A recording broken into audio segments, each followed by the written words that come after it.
Boa noite a todos, bem-vindos a mais um episódio do Aeromedcast, o podcast onde exploramos os fascinantes tópicos da medicina aeroespacial. Eu sou o Dr. Samuel Damin e hoje temos um convidado muito especial aqui ao meu lado, Dr. Roland Duarte de Souza, especialista em medicina aeroespacial, médico cirurgião, professor de medicina aeroespacial. Ele já esteve na NASA e, enfim, é uma pessoa gabaritadíssima aí para a gente falar sobre o nosso tema de hoje, que vai ser trajes espaciais, né? Então, os trajes de atividade extraveicular. Seja bem-vindo, Dr. Roland. Oi, Samuel, tudo bem? Boa noite, é um prazer enorme estar aqui com todos vocês. Na verdade, é mais do que um prazer, é uma honra. Eu gostaria de começar agradecendo ao meu grande amigo, Dr. Samuel Damin. Queria também fazer um agradecimento especial a toda a diretoria da Sociedade Brasileira de Medicina Aeroespacial, em especial a nossa atual presidente, a doutora Thaís Russomano, que, na verdade, a minha participação hoje nesse podcast foi ideia dela, foi convite dela. Então, meu agradecimento especial à nossa presidente, doutora Thaís Russomano, ao meu amigo, doutor Samuel Damin, e a toda a diretoria da Sociedade Brasileira de Medicina Aeroespacial. E também a todos os membros, né, da Sociedade Brasileira de Medicina Aeroespacial, a SBMA. Então, um agradecimento gigantesco e também a todos os que estão aqui agora nos prestigiando, interessados no tema, e de maneira que a gente tem aqui a humilde intenção de trocar uma ideia, né, bater um papo a respeito de um tema tão legal, tão bacana, diretamente da órbita baixa da Terra, né, Samuel? Estamos aqui orbitando o nosso planeta no momento. Pois então, o local. A gente arrumou uma imagenzinha legal aí para fazer isso daí, né? Escuta, isso. mas vamos, para a gente começar, acho que muita gente não faz a menor ideia do que é isso daí, ou se faz ideia, não faz a menor ideia de como é que funciona, né? Então, você poderia explicar para a gente o que é um traje de atividade extraveicular e por que ele é tão importante, tão crucial para os astronautas?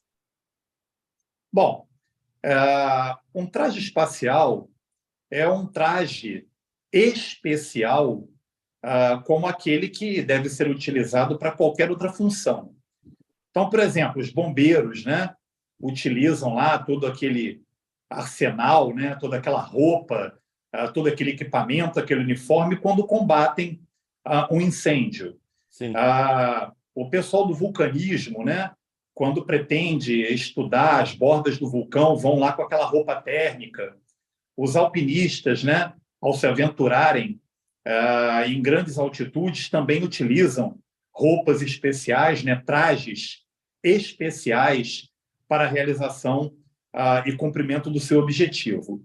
E o traje espacial nada mais é do que também um traje adequado que permita a sobrevivência do astronauta num ambiente inóspito, fora da espaçonave, seja ela orbitando um planeta, um astro, no caso, o nosso planeta Terra, ou então se utilizando, né, de uma caminhada planetária na superfície de um outro astro, a Lua, ou eventualmente, como a gente espera estar fazendo em breve, o planeta Marte. Então, o traje espacial é uma roupa, né, é um equipamento especial que deve reunir todas as características para que nós possamos nos aventurar para além da espaçonave ou para além do habitáculo, no caso de uma atividade extraveicular planetária, seja na Lua ou em Marte, para que nós possamos realizar com total segurança, mantendo e respeitando, obviamente, os limites fisiológicos do nosso corpo, o traje, então, ofereça essa segurança, permita que essa missão seja cumprida fora da proteção do habitáculo ou fora da proteção da espaçonave, dependendo aonde a atividade extraveicular estará ocorrendo. Basicamente é isso. Você acha que a isso. gente pode chamar ela de uma espaçonave pessoal? Sim. Inclusive, a literatura cita muito isso, né? Se você pegar alguns livros para ler a respeito, você vai ver que, não raro, essa expressão é utilizada. É uma espaçonave para uso individual. E, de fato, é. Porque se nós nos aprofundarmos no assunto, nós vamos perceber que, de fato, é isso que acontece, né? O astronauta, o ser humano, né? Ele, na verdade, ele veste ou entra naquele traje espacial que, de fato, é uma pequena espaçonave para uso individual. Então, não é exagero dizer não. Muito pelo contrário, eu diria até que se aproxima bastante da realidade do que, de fato, é um traje espacial para a realização de atividade extraveicular, seja ela orbital, seja ela planetária. Isso é fascinante, né? Muito. E me fala uma coisa, quais são os principais componentes desse traje aí e quais são as funcionalidades, né? O que ele tem de especial, tanto, como é que ele era mais antigamente, como é que estão os trajes mais novos aí? Na verdade, houve realmente uma grande evolução, né? Como tudo, as coisas começam eventualmente numa forma mais simples e o aprendizado, a curva de aprendizado, vai fazendo com que as coisas evoluam, melhorem, né? Se tornem mais adequadas. E com o traje espacial não foi e nem é diferente, né?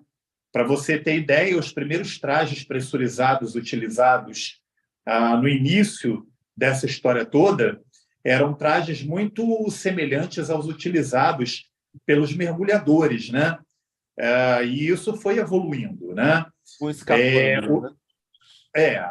Então, assim, né? Os trajes pressurizados foram evoluindo de acordo com a necessidade e de acordo com o avanço da exploração das grandes altitudes e também do ambiente espacial, né?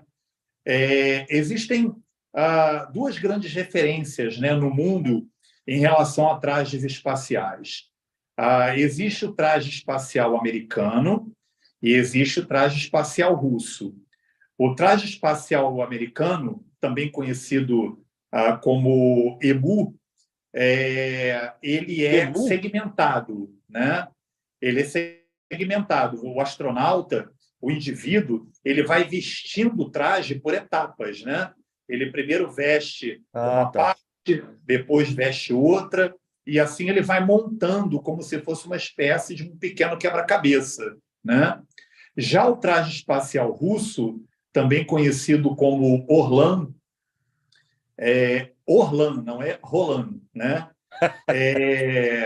Ele já é um traje unitário, né? Onde o astronauta em questão ele literalmente entra no traje, né? Por uma abertura posterior e fecha-se como se fosse uma espécie de uma escotilha, de maneira que ele se isola lá dentro, né? Então, essas são as duas grandes referências que nós temos hoje no mundo em relação ao traje espacial. Obviamente que isso tudo vem evoluindo. É de se esperar que o traje espacial utilizado na órbita terrestre tenha algumas diferenças em relação ao traje espacial utilizado, por exemplo, no projeto Apollo, onde foi necessário uma caminhada numa superfície que diferente da Terra, né? Então, assim, as adaptações do traje espacial ocorreram de acordo com o tipo de missão. Mas os fundamentos básicos, principalmente os fisiológicos, são os mesmos, né? Onde é necessário manter principalmente uma pressão artificial no interior do traje, para evitar que ocorram doenças descompressivas e outras alterações fisiológicas graves Ele tem um durante a aquecimento atividade ou não? extraveicular. Hã?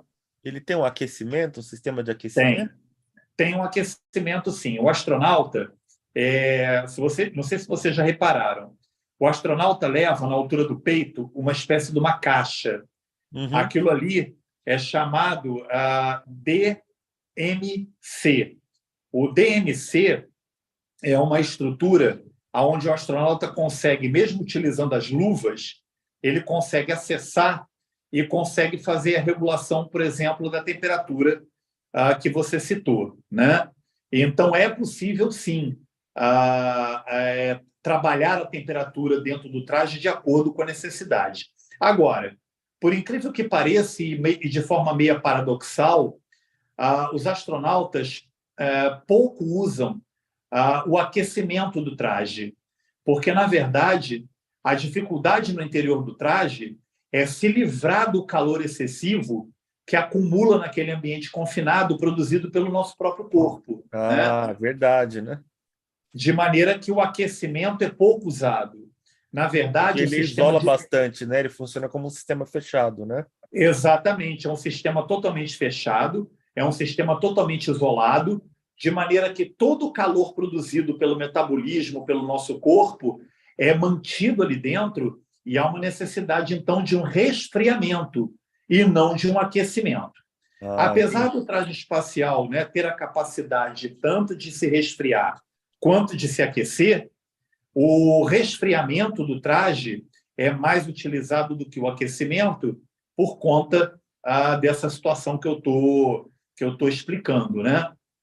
Agora, deixa eu te perguntar uma coisa. Ah, Se o traje é uma coisa fechada, eu imagino que assim como vai acumulando calor, deve ir acumulando umidade também, né? Porque o sim. astronauta deve transpirar, ou deve, enfim, né? Tem a umidade que sai pela respiração. Como é que eles fazem para aquilo lá não embaçar tudo? Porque tem um vidro ali dentro, né? Na parte Sim. do capacete, não tem? Em relação à umidade, a gente tem que entender o seguinte: o traje espacial é um ambiente, né, o ambiente no interior de um traje espacial, além de ser é, confinado, né, isolado, ele também é muito pequeno, né? Então, qualquer coisa que aconteça dentro daquele ambiente tão pequeno pode ter uma repercussão muito grande, né? Então, em relação à umidade, o traje, o ambiente no interior de um traje espacial é um ambiente de baixíssima umidade, né?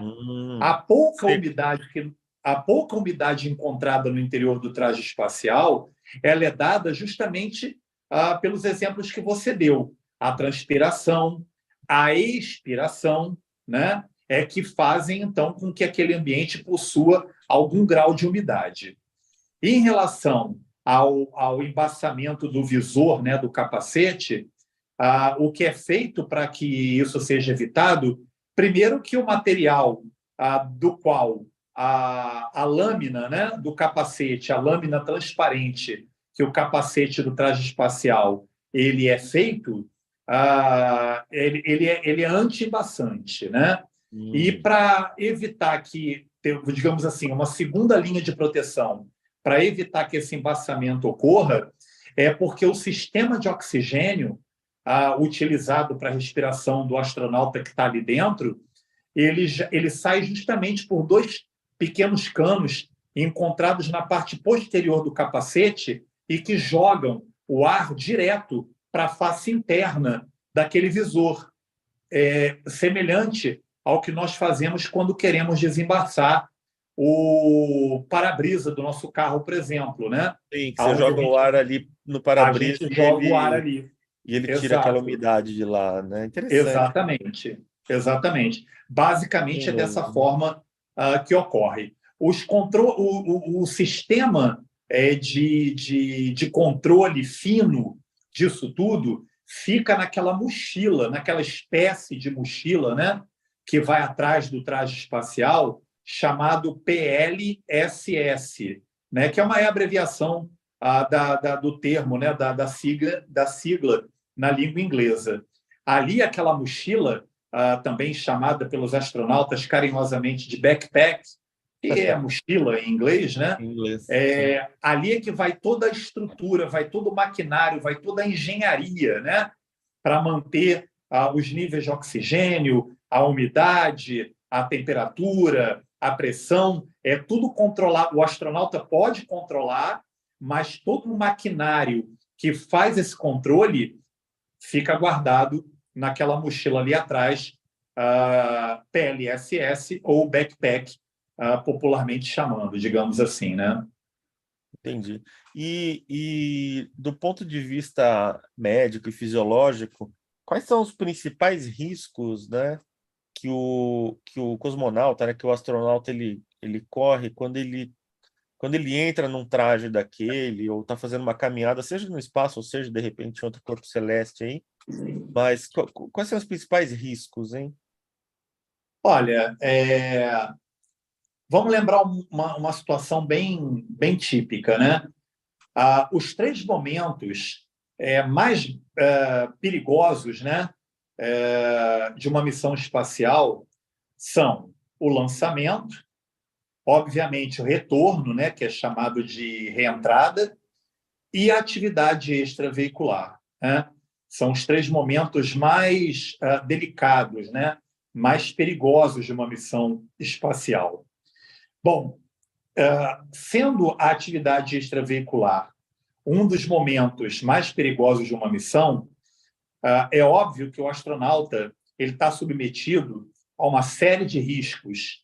Alguns desses riscos podem ser mitigados através do controle fino, não só do astronauta, mas também do pessoal da base, né, do flight surgeon, né, do médico que está na base de controle da missão em terra, que através de telemetria vai acompanhando, por exemplo, por eletrocardiografia, né, a função elétrica do coração e outros, né, temperatura, pressão arterial sistêmica, enfim, alguns parâmetros fisiológicos ou sinais vitais, né, importantes, mitigando um pouco desse risco.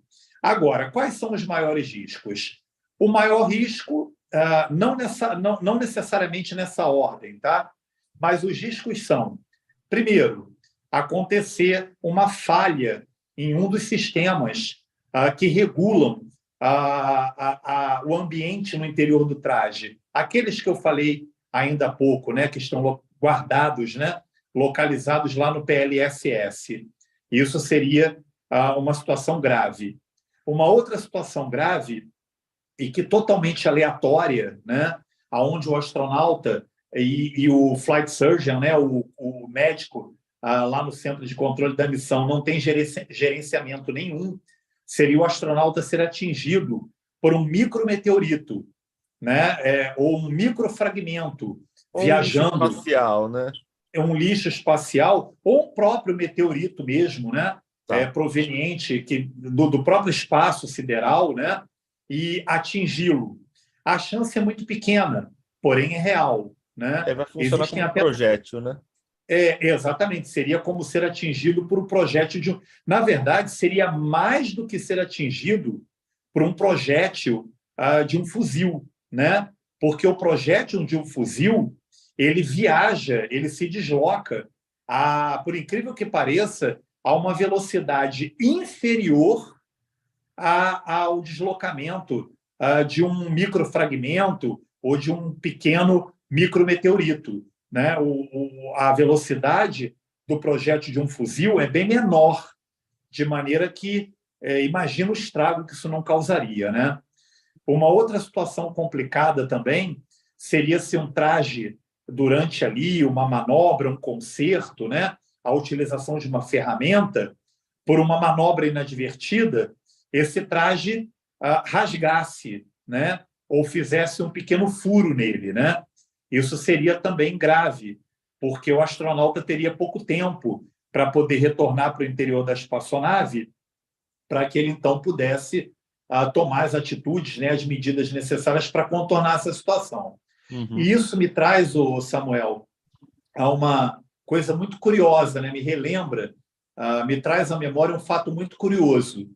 A gente sempre olha para o traje espacial e vê nele a imagem do astronauta propriamente dito, né? Sim. E a gente sempre olha para aquele traje sempre de cor branca, né? E o traje espacial, a cor dele é branca, não é à toa, né? Não é por uma questão de escolha. Poderia ser preto, amarelo, laranja, poderia ter qualquer cor, mas ele é branco por três motivos principais. O primeiro, a cor branca do traje, caso aconteça do astronauta eventualmente se soltar, né, e ficar flutuando no espaço, o branco do traje espacial contrastaria com o negro do fundo espacial, fazendo com que a localização para um resgate se torne mais fácil. Você imagina se o traje fosse de cor escura? Né? Seria muito mais difícil localizar o astronauta Afastou para 10 metros ali, já era, né? Não vê já mais era, nada. exatamente. O segundo motivo é que se acontecer um rasgo, mesmo que pequeno, num traje claro, é mais fácil de ser observado, né? Do É astronauta verdade. observar, né? Você imagina um rasgo num traje, por exemplo, cinza. Ficaria mais difícil de perceber o rasgo num traje cinza, de maneira que o astronauta perderia um tempo precioso que poderia até comprometer a vida dele para até localizar e identificar aquele rasgo e tomar as atitudes necessárias.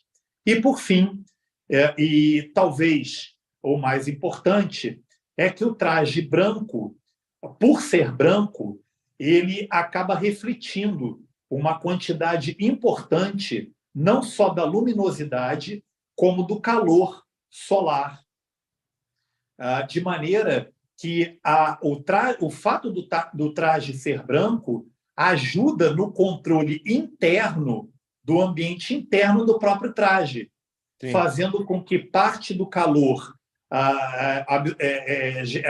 disponível ali, né, causado pelo Sol, possa ser eliminado de volta para o espaço simplesmente por ser branco, porque a gente sabe que a cor branca tem essa capacidade, né, de eliminar luminosidade e calor em maior quantidade De do que refletir, né? e refletir exatamente do que as outras cores. Então, basicamente, o traje ele é branco por conta dessas situações, comprometendo também a segurança, porque as três situações seriam extremamente graves. Então, você perguntou de quais seriam os riscos, né? São vários, tá? Seria impossível listar todos agora, mas certamente esses são os principais. E para não deixar escapar um que realmente é muito importante e que talvez seja um dos, vamos dizer assim, um dos principais, né? Que é a doença descompressiva, né? Sim. A doença descompressiva no interior de um traje espacial, ela é catastrófica, né? Porque a diferença de pressão no interior de um traje espacial para a diferença de pressão no vácuo espacial, que a pressão é praticamente zero, na prática ela é zero, então geraria um ΔP, uma diferença de pressão gigantesca, de maneira que, diferente do que a gente observa nas doenças descompressivas que acontecem em ambiente terrestre, a doença descompressiva em ambiente espacial, ela do ponto de vista prático, ela é sempre uma doença descompressiva do tipo explosiva, que é a mais grave que existe. Então, de fato, a atividade extraveicular é uma atividade de altíssimo risco e que ela deve ser muito bem gerenciada e muito bem feita, né, por profissionais certamente treinados e capacitados para tal. É muito bacana, né? Agora, você vê que os caras, para entrarem num traje espacial, né? Para entrar na nave espacial e ir lá para cima, eles já são corajosos, né? Agora, Verdade. entrar no traje, sair da nave ali e dar uma voltinha ali é complicado, hein? Me- É verdade. Quanto tempo geralmente duram essas caminhadas assim? Por exemplo, vamos supor que o astronauta ele está com vontade de ir no banheiro a hora que ele sai ali. Ele tem que voltar correndo para dentro da estação, da nave, ou Ou dá para fazer alguma coisa na emergência ali dentro do traje? Olha, na Eles verdade, usam fralda? Não sei. Estou perguntando. Não sei como é usam, que é. usam sim. Usam sim. Na verdade, nos momentos, né, nas horas que antecedem uma atividade extraveicular, o astronauta já começa a se preparar para ela, né? Nesse preparo, já está incluído também o preparo nutricional, né? Sim. Para fazer com que o corpo produza uma quantidade menor, por exemplo, de líquidos, né? Para diminuir a diurese e, eventualmente, diminuir a necessidade de uma micção, não só como também a menor produção de bolo fecal, de maneira que o astronauta, se eventualmente precisar e não ter como controlar a necessidade de evacuar, a quantidade seja pequena. E Tá. para isso eles usam mesmo, você tem razão. Não são exatamente fraldas, mas lembra um pouco, para fazer um paralelo assim, lembra um pouco essas fraldas geriátricas mais modernas que a gente encontra para vender aí nas principais farmácias, né? Inclusive, uma curiosidade, as fraldas, tanto pediátricas quanto geriátricas, né, para uso adulto, são patentes da NASA, de maneira que a NASA recebe royalties, né? Recebe uma porcentagem financeira em cima de cada fralda vendida dessa, né? Essa eu não sabia. Isso é verdade, isso é fato, né? Porque a NASA detém a patente dessas fraldas, né? Que no caso do traje espacial não são exatamente fraldas do jeito que nós a conhecemos, são fraldas mais elaboradas, né? Mas, eventualmente, se houver necessidade de micção ou de evacuar, apesar de ser pouco frequente, o astronauta ele pode sim, dependendo da quantidade de horas, né, em que a atividade extraveicular está ocorrendo, ele pode, sim, com segurança, evacuar ou urinar, porque o traje espacial, na hora que ele veste o traje, ele coloca um dispositivo que permite a ele, obviamente, numa quantidade pequena e limitada, mas ele pode, sim, realizar ali as suas necessidades fisiológicas, no caso de não conseguir controlá-las, né? E Pode sim. você tem conhecimento de algum episódio ou de algum astronauta que eventualmente precisou, que teve êmese durante o uso do traje, que vomitou? Então, o que Sabe acontece, se isso né? já aconteceu ou se tem alguma medida para prevenir isso, além do jejum, óbvio, que eu imagino que eles façam, né? Essa pergunta, o Samuel, é bem legal, né? Muito interessante. O que acontece? Toda atividade extraveicular, antes de ser realizada, ela é muito bem planejada, né? E salvo casos de altíssima emergência, nenhuma atividade extraveicular deve ou pode ser realizada antes de 72 horas de chegada ao espaço, de maneira que o astronauta, ao sair da Terra, ser lançado ao espaço e chegar na estação espacial, ele só pode realizar uma atividade extraveicular num prazo igual ou superior a 72 horas depois. Eles Por têm uma quê? labirintopatia violenta, né? Quando chega, né? Exatamente, porque ele precisa se adaptar a uma situação chamada síndrome de adaptação ao ambiente espacial, e também uma outra chamada Space Motion Sickness, né? Que seria uma espécie de uma vertigem espacial, aonde os fluidos corporais, o sistema dos canais semicirculares, os canais os sistemas vestibulares necessitam de um tempo para dar aquele ambiente. E isso muitas vezes vem acompanhado de náuseas, né? E até mesmo de episódios de vômito ou de êmese, como você citou.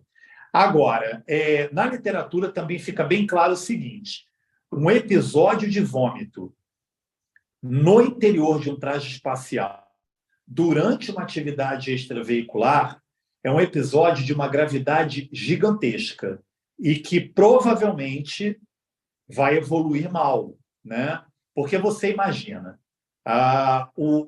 ao vomitar, ele, se for uma atividade extraveicular que esteja sendo realizada, por exemplo, na órbita terrestre, o vômito vai ficar ali flutuando na face do astronauta, de maneira que ele pode broncoaspirar aquilo, né? Ou pela boca, ou pelo nariz, aquilo pode entrar no olho dele, e lembrem-se, ele não pode colocar a mão dentro, né?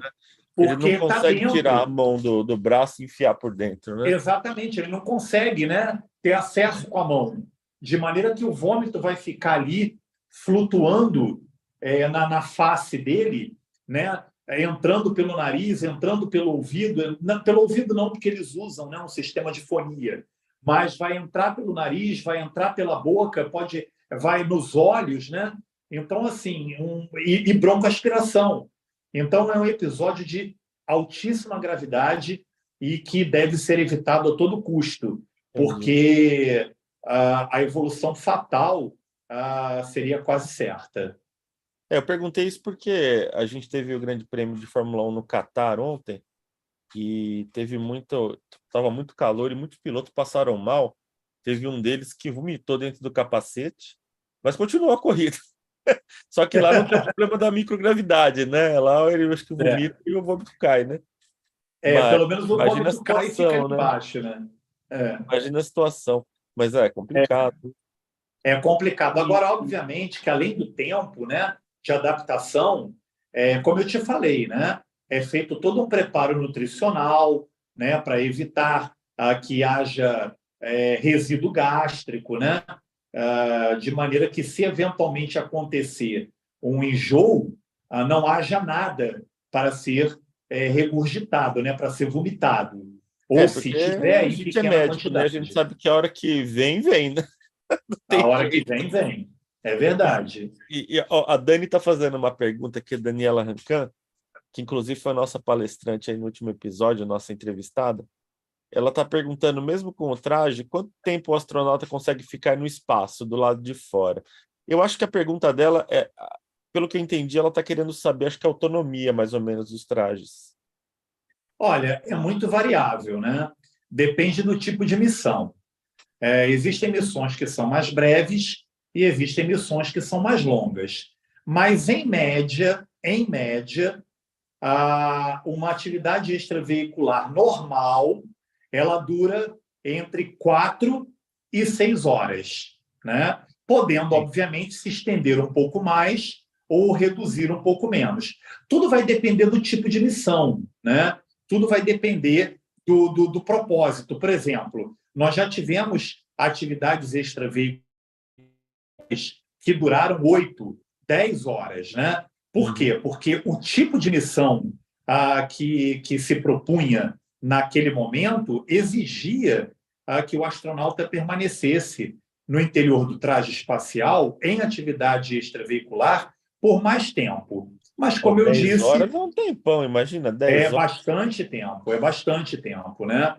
A média é entre 4 e 6 horas, né? É Podendo variar bastante um pouquinho também, para né? mais, um pouquinho para menos, mas a média das atividades extraveiculares programadas, né? Não aquelas que são feitas por motivo de emergência, né? Um reparo emergencial, por exemplo, ou algo do tipo, elas duram, em média, 4 horas, podendo se estender até 6 horas, em média, tá? Isso é muito variável, mas certamente a maioria delas dura entre 4 e 6 horas. Bacana. E quando tem o uso, né? Hoje em dia a gente vê usar menos, né? Essas caminhadas aí, a gente não tem visto muito, né?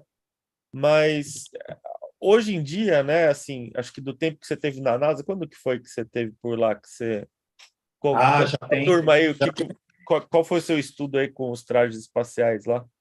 Na Conta um pouquinho verdade, dessa assim, aventura sua lá na NASA. na verdade, o que acontece? Foi uma foi uma oportunidade, né, que acabou surgindo e que eu acabei aproveitando, né? Obviamente que, como tudo na vida, eu também acabei dando um pouquinho de sorte, né? Eu estava no lugar certo na hora certa, digamos assim. Acabei tendo a oportunidade de estar lá, inclusive mais de uma vez, né? Estudando, né? Obviamente que, como médico, eu fui para fazer o estudo mais direcionado à parte médica, né? À parte fisiológica. Mas o curso não era apenas isso, era um curso de atividade espacial, né? Dentro desse curso de atividades espaciais, havia um módulo que falava sobre fisiologia espacial, né? E ali, né, durante os estudos, aquela coisa toda, tinha um módulo que falava sobre atividade extraveicular. E eu fiquei, né, apaixonado por aquilo, né? Eu fiquei encantado por aquilo. Aquilo me hipnotizou, né? Aquele tema em especial me hipnotizou, né? Tanto que os meus trabalhos de conclusão de curso foram todos feitos em cima de trajes espaciais e atividade extraveicular, porque foi um tema que eu me apaixonei mesmo, porque é fantástico, né? É uma coisa, é uma ficção científica, né? O cara poder vestir uma roupa e se aventurar no espaço, né? Livre de qualquer proteção e poder exercer tarefas de alta complexidade com perfeição. Então, aquilo ali me encantou, aquilo ali realmente me hipnotizou e foi um tema em que eu realmente me aprofundei e continuo me aprofundando, porque é um tema que realmente é um imã, né? Eu fico realmente encantado aí com a atividade extraveicular. E como atividade extraveicular sem traje espacial não é possível, uma coisa puxa a outra. Não é possível no espaço, né? Sim. Agora, quem sabe a gente encontra um planeta aí algum dia, né, que consiga fazer uma atividade extraveicular aí com um traje mínimo, né, ou com pelo menos só um cilindro de oxigênio, alguma coisa assim, né? Seria. Na verdade, o Samuel, o que acontece? Os trajes mais modernos, né, os trajes que estão sendo desenvolvidos, né, para para um eventual retorno à Lua, né, à superfície lunar, e eventualmente a chegada do ser humano a Marte, eles vêm sofrendo aí algumas alterações diferente dos trajes espaciais que nós conhecemos, né, que nós estamos acostumados a ver. Esses, né, que são realizados lá na Estação Espacial Internacional e aqueles que a gente viu sendo realizados durante o projeto Apollo da NASA. Sim. Na década de 70, né? Quando o homem conquistou, né, e pisou pela primeira vez na superfície lunar. Hoje, esses trajes mais modernos, eles já não se assemelham tanto a esses trajes que a gente está acostumado a ver. Por quê?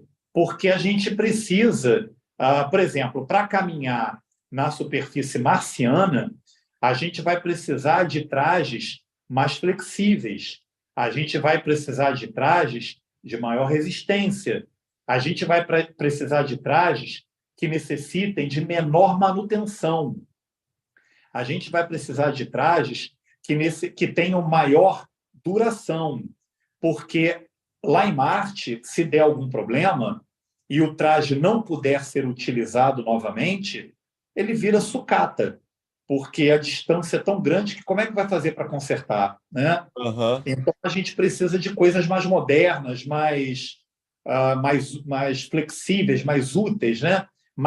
De mais fácil manipulação, na verdade, né?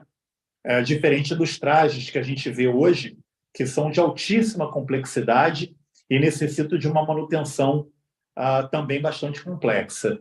Então, em breve, espero eu, né, a gente vai estar vendo aí trajes um pouquinho diferentes desses que a gente está acostumado a ver atualmente. Entendi. Pelo menos em Marte, né, ainda tem uma. Quem está acompanhando aqui, a gente, se não souber, em Marte a gente tem um pouco de atmosfera, né? Tem uma pressão atmosférica de mais ou menos 60% da pressão atmosférica ao nível do mar da Terra, né? Já na Lua não tem, né? Então, Sim. o traje lunar ele é um traje que teoricamente precisa ser mais complexo, né, do que o traje marciano, correto? Em relação à pressão atmosférica, sim. Mas em relação ao resto, não. Entenda, quer dizer, é como eu disse, né? O traje espacial e a atividade extraveicular, ela vai depender do tipo de missão que se propõe, né? Então, entendo o seguinte: apesar de na Lua, né, a gente ter a impressão de que a caminhada espacial é mais simples do que em Marte, isso, do ponto de vista prático, não é bem verdade, né? O que eu quero dizer? Vou dar um exemplo. A, a, a gravidade, né, a força de aceleração gravitacional na Lua, ela é de 1/6 da encontrada na Terra. E a força de aceleração gravitacional encontrada em Marte é de 1/3 da encontrada na Terra. De maneira que, do ponto de vista prático, o indivíduo que, por exemplo, pesa 80 quilos na Terra, ele vai pesar 1/6 disso na Lua e 1/3 disso em Marte. De maneira que, para caminhar, que a gente chama de que é a marcha, né? A biocinética marciana e lunar são bastante diferentes daquelas encontrar biomecânica, né? É bem diferente daquela a que nós estamos acostumados e adaptados aqui na Terra, de maneira que o próprio caminhar é perigoso, né? Porque o equilíbrio ele está fundamentado, ele está embasado, né, em 4 pilares básicos, né? Que é o sistema proprioceptivo, o sistema vestibular, o sistema visual e tudo isso gerenciado pelo sistema vestibular, pelo sistema do cerebelo, né? O Samuel, que é neurocirurgião, pode falar disso até melhor do que eu. Então, ao chegar numa superfície lunar ou numa superfície marciana, o nosso corpo, o nosso sistema de equilíbrio, ele vai precisar reaprender a dimensionar, né, essas forças envolvidas no equilíbrio, em tendões, em músculos, né, para que a gente possa encontrar de novo, ou melhor, encontrar um novo ponto de equilíbrio, seja na superfície marciana quanto na superfície lunar. A gente tem meio que reaprender a andar, né? Tem um filme, Exato. tem um filme, Exato. tem um filme da Disney que é muito interessante, é um filme de fantasia. O sujeito ele é transportado para Marte. E é interessante que quando ele começa a tentar andar em Marte, ele cai várias vezes. Até ele conseguir andar e depois ele dá uns saltos longos, né? Porque a gravidade é menor, né? Mas é Isso é interessante isso tudo, né? Você tem que reaprender a sua biocinética da marcha, né? exatamente. Eu fico Se você imaginando como pegar é que no. não foi para os caras lá na Lua, né? Acho que É, talvez o fato do traje espacial na Lua ser bem pesado, talvez tenha facilitado um pouco, né? Isso daí, será que não? na verdade, é como eu disse, né? O peso do traje espacial ele A massa, né? a massa, sim. A massa é constante, mas o peso ele é dividido por 6, né? Então, assim, é como eu disse, existem muitas variáveis, né? E cada traje ele é projetado e confeccionado para para servir ao tipo de missão que se propõe, né? Então, é muito variável. Obviamente que o traje espacial utilizado na órbita terrestre é diferente do traje espacial utilizado para uma caminhada na superfície lunar, que é diferente de um traje espacial utilizado para caminhar na superfície marciana, né? Volto a dizer, os fundamentos fisiológicos, a ideia básica é a mesma, mas existe a necessidade de adaptação desses trajes para cada tipo de missão e para cada tipo de local aonde a atividade extraveicular eventualmente será realizada. Então, são processos adaptativos do traje para tornar a atividade extraveicular mais segura, mais eficaz e, por que não dizer, mais objetiva, né? Com uma chance de êxito maior. Legal, muito interessante. Esse tema aí dá para ficar horas aqui conversando sobre ele. Horas e horas. É um tema muito legal. A gente já está batendo os 45 minutos aí. Caramba! Vamos abrir aqui para mais perguntas aqui do público. Parece que começou agora, né? Se não tiver uma pergunta do público, acho que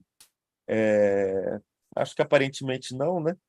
Então, eu gostaria de encerrar por aqui. Queria agradecer a sua presença, Dr. Roland, dizer que foi uma experiência muito construtiva, né? A gente está conversando a respeito desse assunto e espero que você possa voltar aqui para mais episódios do nosso AeroMedcast. Você quer deixar mais algum recado? Quer despedir aí da turma? Eu, como sempre, me sinto extremamente honrado de poder participar.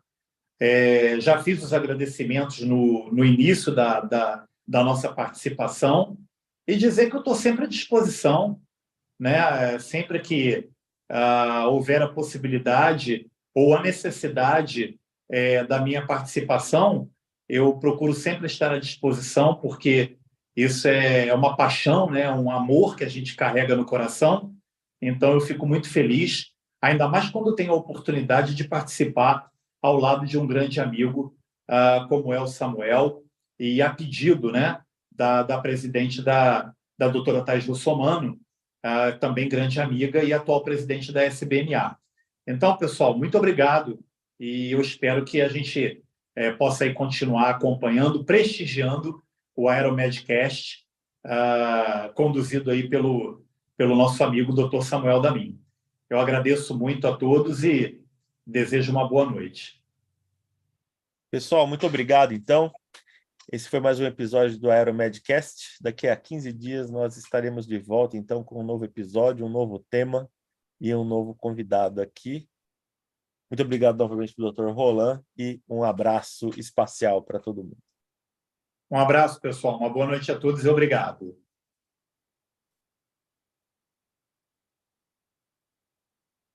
Sucesso!